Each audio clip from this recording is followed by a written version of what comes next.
Dudes, it's Gaz, and welcome back to another Warframe video.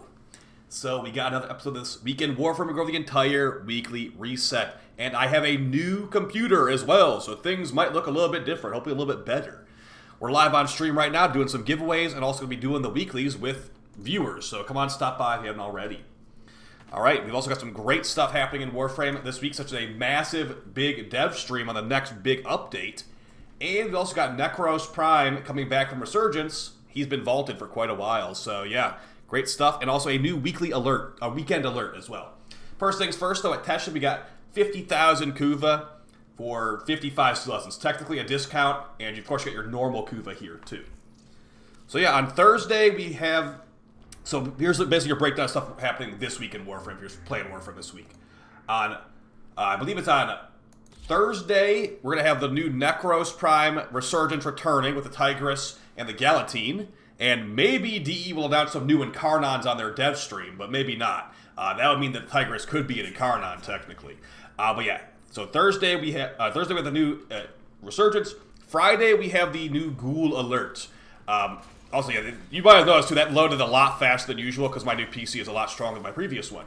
We're going to have that new Ghoul event on Friday, and that'll be available only during the weekend. So, yeah, if you want to get the new weapon, which I believe is called the Tack and Lug, I wrote it down here. It's going to be a sword and shield weapon that has a blast proc, so it might be interesting. And I keep clicking on the wrong button here.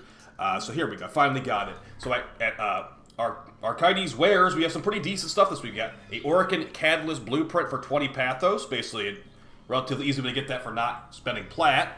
You got a Melee Riven mod also for Pathos. Great thing to grab if you want to get... maybe... Well, actually, you know, here's a good time to actually mention this. It's not the most straightforward, but yes, guys, the new weapons, the Tack and Lug and the Tonkat, they cannot have ribbons generated yet. So I would not recommend that you actually unveil ribbons with the purpose of trying to get those new weapon ribbons because they do not exist until probably your Rally Prime access. Now it's also a great time to bring this up. Your Rally Prime, we'll look at that later. Your Rally Prime access is basically formally announced. We don't know the exact date of it, but it's actually informally announced. We know it's coming in probably the second or third week of May, and I'm guessing the second week. So expect that. I'd say start saving up your Steel Essence right now. And then also start saving up your Syndicate Medallions too to get a bunch of rep for your Rally Prime access. Okay, so let's go ahead and take a peek at what we have here. And yeah, so starting off with the birthday for Kaya, I'm actually probably going to reset my dating sim. But yeah, first things first. First loot drop, you got either 2k Kuva or a singular Arcane. Up to you. They're both pretty underwhelming drops. After that, you got these choices of your perks. Now remember, all the perks reset from the previous season, so you have to all grab this stuff now. So, Got Your Back is the first perk. You can get increased companion damage or Spectre damage, or both actually. Power gains, pretty much the most universally good one here. Increasing power by 25% on these 1999 missions. And Heavy Mags, if you're going more focused on weaponry, increases your magazine size. Let's take over power gains on this first one. Next, you got 2 Arcanes or 200 Phosphor. I'd say probably go for the 200 Phosphor in that tier. Moving on after that, you got a Riven. Who knows what kind of ribbon it will be, or a Melee Arcane Adapter. Moving on after that, you got a Archon Catalyst Blueprint, which again, these are usually only for plat, so great thing to grab there, or a 3-day resource drop chance booster. Very good for arbitration missions. And there should be some good arbitration missions tomorrow night, Monday night. There should be some great arbitration missions. After that, you got some perk choices. You get Hit and Split, giving you increased movement speed. You get a critical melee hit. Targeted Medicine, giving a chance for health orbs to duplicate when picked up, and Force of Attraction. Very underwhelming perk. It sounds good, it's not that good. Each magnetic proc pulls an enemies 1 meter per stack. These enemies die before you get to 10 magnetic procs, so don't think about that one too much. And for your final tier here, a guaranteed orange shard is nice to see. And then after that, you got a Vorma Blueprint or 2k Kuva. So the calendar has been downgraded, as you could probably see. There's no longer fully built Omni Forma. So for the last tier perk here, you got Your Back again. So you have the same perk twice here. You also have the same perk again. Power gains. So you get 50% extra power strength this week. And for the final tier, you got Toxic Shot, giving gas status chance on primaries and secondary weapons. I still go for power gains multiple times this week. And yeah, the loot has been massively downgraded here, if you can tell. Also, since that computer's a lot nicer, huh? It instantly opens that door before you're waiting there for like 30 seconds. Yeah, guys, the big dev stream this week will be on Saturday, like I was saying earlier. So you got the new Resurgence, you got the new Ghoul weapon, and then you have the dev stream on Saturday, unlike Fridays usually. So as far as your ETA this week, you got Exterminate as your first mission, Hell Scrub, basically survival for the second mission, and the final boss fight, Assassination against the tank at the end. Let's go ahead and see what modifiers we got here. Hopefully it's not going to be too terrible, but I'd like it to be terrible, honestly. First, Exterminate. Cache, Crash. Consequences of opening the supply cache are active from the start of the mission, and intensify when it's doubled. Failure to open the supply cache doubles the kill count required to finish the mission. So basically, make sure you get that cache. If you don't, you'll be walking around looking for like 5 enemy spawns constantly. So yeah, get that cache open for sure. Next, Bold Venture. Enemies will deal less damage and also take increased damage, will also increase movement speed, attack speed, and fire rate. And the last one, Corrupted Flesh. Tech Rot enemies are infused with Effervon and take damage over time.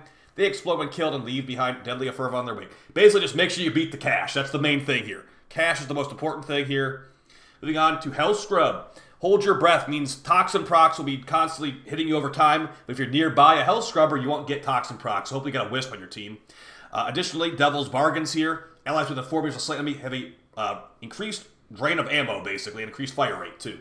And Miasmite Swarm. Tech Rot Miasmite Swarm out of the shadows throughout the mission. Basically, there'll be constant Tech Rot Miasmites jumping on you in this mission. Pretty fun, though.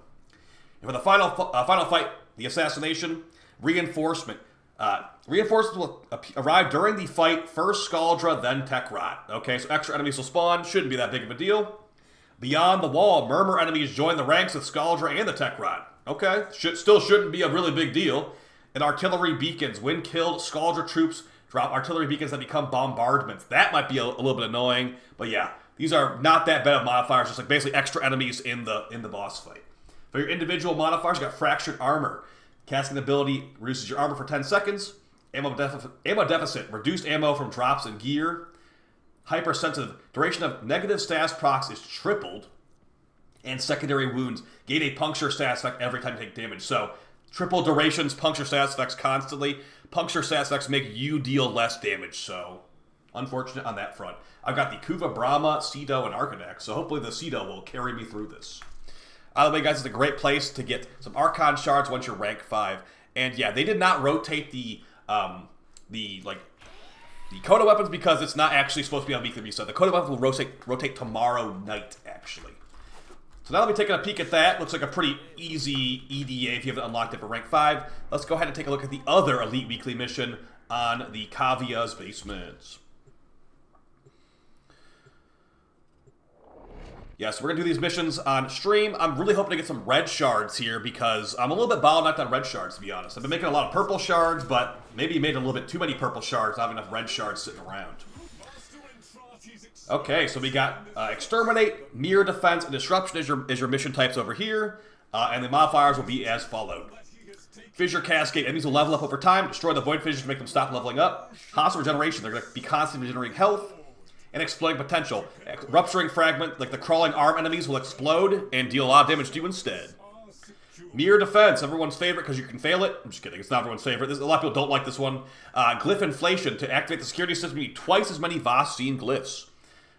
Commanding Colverans. Rogue Colveran robots deal more damage to Overguard and Necromechs. And Devil's Bargain. Allies within 4 meters of sight enemy have increased ammo drain. A pretty easy one, actually. Just basically, if you have Overguard, it will get damage faster. But if you have something like Trinity, like me, you should be totally fine. And then the last one here, Disruption. Enemies can target and destroy the conduits with Unified Purpose. That's the only modifier you need to really worry about. Because that means it's basically a mini mobile defense. And you can actually fail Disruption if all conduits are destroyed. So you do at least keep one conduit alive from the enemies attacking it. Next, Alluring Arcanid. As rogue Arcanid dog robots attack you, they will pull Warframes towards them. It's really hard to know this is even happening, but it is technically a modifier. And Bold Venture's back again. Bold Venture doesn't really matter that much, but enemies will deal less damage and take increased damage, but also move and attack faster. And for individual modifiers, Constricted. Your energy is reduced by 75%. That's not good. I didn't like this modifier at all. Gear Embargo. No gear can be used. No one likes that one either because you can't use your Elite on calls or energy pads. Energy Exhaustion. Lose 2 energy per second for each enemy within 10 meters of you. Now, I believe Dante's Overguard, or just Overguard in general, prevents this from draining your energy, but it's also been a couple weeks since I had Dante in my team, so yeah. Maybe try Overguard to prevent the energy exhaustion. And Lethargic Shields. Speaking of Overguard, shield regeneration delay is increased by 500%, so yeah.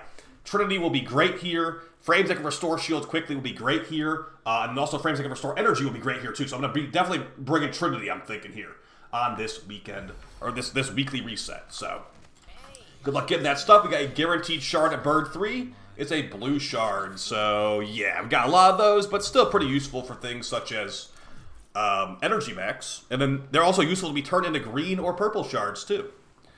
But yeah, we also got some really, really good Incarnons this week, too. So hopefully you were able to grab the Tauren and the Dual Tox last week, wherever you ended up grabbing, because those are gone for the next 2 months. Speaking of a normal circuit here, we got Chroma, Mesa, and Atlas. So these are actually some pretty annoying ones to farm. So you might actually want to consider which one you want here pretty badly, because Chroma is from a quest. Chroma also requires you to, if you want to get a second copy, I believe it's from Samaris Rep. And it also requires a Volt part, a Saren part, and a Frost part, I believe it is. Something like that. Maybe even an Ember part to build him. I got Mesa coming from Infested Alan V, and those keys do still exist. The Alan V keys do still exist. You can't just fight them whenever you want to. So that would probably be the best choice there. But if you really don't like Railjack, Atlas comes from a Railjack boss fight. So yeah, I'd say probably go for Mesa here. She's got the best helmet of the bunch. Her helmet being Shooting Gallery, Chroma's helmet being Elemental War, which is still pretty good. And Atlas's helmet being Petrified, which is also pretty good. I'd say go for Mesa to save yourself some farming Alan V keys, because you get guaranteed parts right here. Moving on to the Steel Path, we got some really good Incarnons this week. Such good Incarnons, it might actually be kind of hard for you to decide on which one you want, but I'll help you decide, hopefully. But reminder, if you haven't played in a while, you can grab Kuva or Riven instead of this. You already have these Incarnons. We got the Akin Brunt Incarnon, the Soma Incarnon, which I've made a recent level 10,000 build video for. The Vasto Incarnon, which I also made a level 10,000 build video for recently. The Navi Solo Incarnon, which I've made a video on probably last year. And then the Burst Incarnon, which I have made too many videos on, so I stopped using it as much. You got some really strong weapons this week, but first things first, the Akin Brunt Incarnon is going to be the lowest recommendation this week. It's just not really popular, but as far as what it does, when you go to Incarnon form for a 6x cut multiplier, you can fire off Spectral Axes that deal good damage, but just feel pretty awkward. Wouldn't recommend it, really. It's a sword and shield weapon, but has good stats, at least. As far as the other weapons, though, the Soma Incarnon, I recommend using on the Soma Prime. The Incarnon form, after some headshots, is going to give you increased status chance at multi-shot, but reduces your fire rate and crit chance. You can still get red crits with this thing, though, because of the Hata Satya special augment mod that only works with the Soma Prime, giving you tons of crit chance. So, powerful one, but not as strong as the Burst, in my opinion. So it's going to be lower recommendation, probably 4th place. The Vasto Incarnon. Now, as far as which Vasto to use your Incarnon on, I would recommend the Vasto Normal, actually. Was just looking at it earlier, and the Vasto Normal is going to have higher stats with all the perks applied. So you can go look at my video on the Vasto, but basically get some headshots, and then transform it, and it will be a Fan the Hammer, basically burst weapon. It can take out a single target enemy in one shot easily, but it cannot take care of hordes of enemies at all, which is fine because we're using the Acuity mods, which only work on headshots anyway. So yeah, Vasto Normal. Vasto Prime's still good. You can still kill level 10,000 in one bullet with the Vasto Prime, but Vasto Normal is a lot higher stats with the Rivens to take into account too. So yeah, the best perk on here is going to be Death Trap Trigger, giving crit chance and crit damage when you swap it, and also we got Commodore's Force are giving crit chance as well, so tons of red crits and a lot of crit damage too. Next, the Nami Solo Incarnon. One of the longest range melees in the game. When it goes to Incarnon form, it's 3 extra meters of range. And since melee influence can give you 20 meters of extra range on top of that, this thing becomes basically a 30-meter AoE melee, if you really want to put it like that. So yeah, once you get this thing leveled up, get that big range, and some of these perks give you some extra status chance too, to cover a huge area with melee influence electric procs.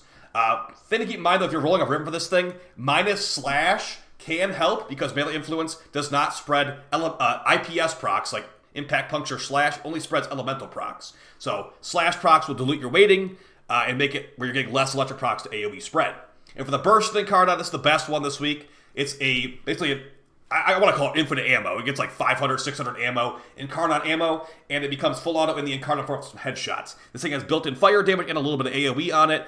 but it might as well be single target because one bullet's all you need to kill level 10,000 with this thing. So really good on Octavia, really good on lots of frames. It is a go-to staple endurance frame or endurance run weapon here. So highly recommend this in the primary slot. Now, as far as what's the top 2 to get this week, I'd say number 1, Warframe Incarnon, because of its great amount of ammo and also extremely high damage with Absolute Valor giving a ton of crit, and also these other perks like Forceful Finality giving a bunch of extra multi-shot too. Crazy, crazy good. Recommend checking out some videos on the channel with it because it is a top-tier weapon.